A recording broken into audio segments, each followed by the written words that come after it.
Hey, good morning. This is Tom, and this is Tom's Radio Room Show. And for the past couple of days, I've been having a lot of trouble receiving anything on the shortwave bands. And I begin to think maybe I got a problem with my radio or my antennas or what. So, what I do and what I've done this morning is I go to one of these websites that have radios that you can control on the internet that are throughout the world. So you can see if their radios are working good. Well, I did that earlier this morning, and sure enough, band conditions in the United States were just poor. So I've concluded it's not my setup. But let me show you what I'm talking about. Okay, here is a website called, or with an address of sdr.hu, and these are radios that people have placed on the internet that you can control and listen to.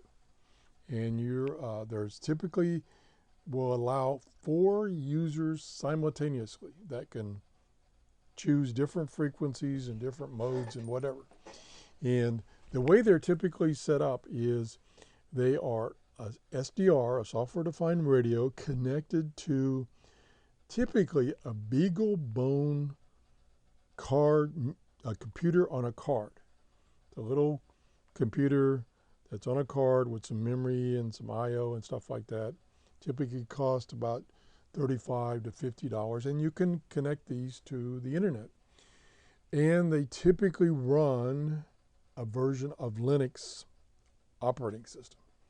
And they use this software that this station or this website provides called OpenWebRX. So they set up their little um, computer on a card, they load Linux in it, and then they load this software, and that software controls the SDR, of which the software allows people on the internet to control those radios. So let me give you an example. First, I want to show you they now have a map of the receivers. These are all the receivers that are online right now. These receivers come and go um, depending on when the owner wants to put them online. So we can zoom in here, for instance. And this is what I did earlier this morning. I'll zoom in. Look at them all. There's lots of them. I think the previous page says there were 69 receivers online. So unfortunately, there's none down here in the southeast part of the United States, close to me. So I'll have to pick one of these other ones, and I'll pick one on the East Coast. So you click on one of these little tags. It tells you what it is. And this one is, it tunes from 0 to 30 megahertz in SDR.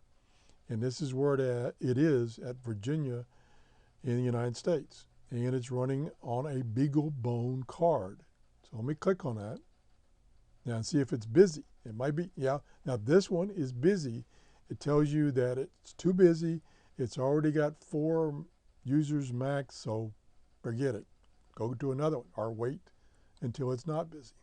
Now, unfortunately, I don't see any indication to tell you, looking at this map, whether a receiver is full, meaning 4 users, or not. I don't see any indication there. Now, if you go back to the listing, it does tell you. For instance, let's just pick one here. This one, there's 2 users out of the total 4. Now, what you can also do up here in the search, you can search for whatever you want to search for. I'm going to search for USA, which would hopefully be all the receivers in the United States. So there they are. And the one was in Virginia that I tried right here. It says, here it tells you that there's 4 of the 4 possible users. So it's busy. So you can't use that one. Now, unfortunately, in this view, it doesn't typically give you an idea where the receiver is. So that's why I go back and use this page, which is the map. Then zoom in to where I want to go. And then I could select a receiver in Europe or even down here in Australia if I wanted to. But right now, or 2 hours ago when I did this, I selected one in the on the East Coast of the United States. And I think this is the one I end up selecting. So I'll select that. Takes me there, and I'll turn the volume off. Now I was there 15 minutes ago trying this one, and then my computer crashed because I tried to record too long. So it's already set up from the last time I was there. So you can set up down here, you can set up the frequency, the mode, the volume. Here's an S meter.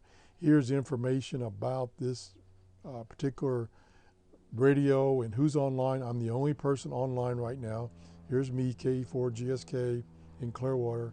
Here's a waterfall. Now I've showed you all this in a previous version, a previous show, maybe a year ago. And they only had about 20 receivers online, and now this morning they've got like 70. So it's really grown.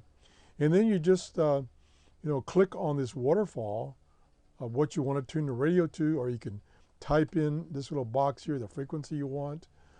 So I clicked on this big strong signal right here, which is at approximately 9840. And if I turn the volume on, you'll know what it is. Well, quit taking his money. You people are something. How many preachers have you met turned people's money down? That's the preacher man who's booming in. And so I did this earlier, and the couple of receivers that I selected, they weren't receiving anything else, so that kind of gave me an indication that my setup was okay, and it was just band conditions. Up here you can see where there's presets. So you can just click on these and it'll go right to it. Like here's a preset for Radio Australia. Radio Australia won't come very good this time of the morning. I can select it just by clicking on it. And now it's tuned to the 9.580. And the S meter down here shows pretty low. Probably not going to pick up much. Let me turn the volume up.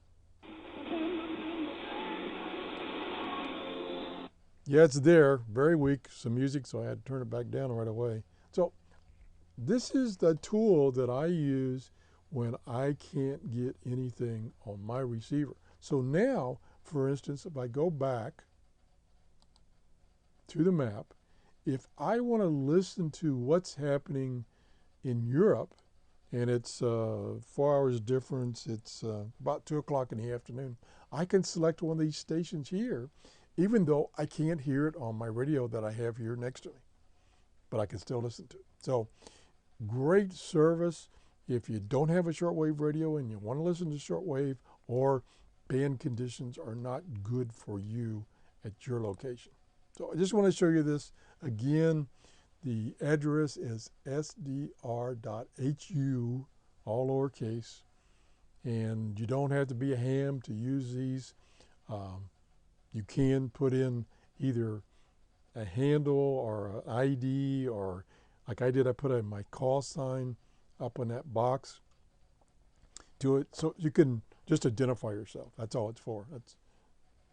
So take a look at it and see what you think. Thanks for watching. If you enjoyed the show, please give me a thumbs up. I'm going to have to hurry so that my computer doesn't crash again. Bye-bye.